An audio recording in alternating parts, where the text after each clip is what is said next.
நேற்று தான் நம்ம விஜய்னா அரசியல் கட்சி தொடங்கியிருக்காரு, தமிழக வெற்றி கழகம் அப்படின்னு சொல்லி.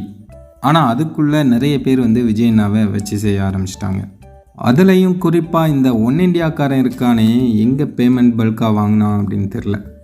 ஒன் இண்டியா என்ன சொல்கிறானுங்க அப்படின்னா, 10 ஆண்டு தவம் பதுங்கிய விஜய், செக் வைத்த Poes garden, time to lead ஞாபகம் இருக்கா பிகிலு அப்படின்ட்டு பழைய நியூஸ் எல்லாம் கிளறிட்டு இருக்காங்க.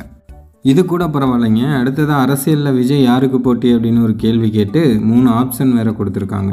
அந்த ஆப்ஷன் கொடுக்கலன்னா கூட பிரச்சனை இல்லை. ஆப்ஷன் ஏ விசாலாம், ஆப்ஷன் பி கமல்ஹாசனா, ஆப்ஷன் சி டி ராஜேந்திரா.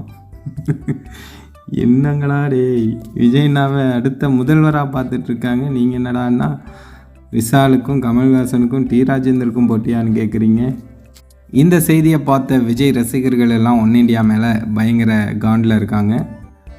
எனக்கு தெரிஞ்சு ஒன் இண்டியாக்காரன் இதோட நிறுத்த போகிறதா தெரியல. சரி, பொறுத்திருந்து பார்ப்போம் என்ன நடக்கிறது என்பதை.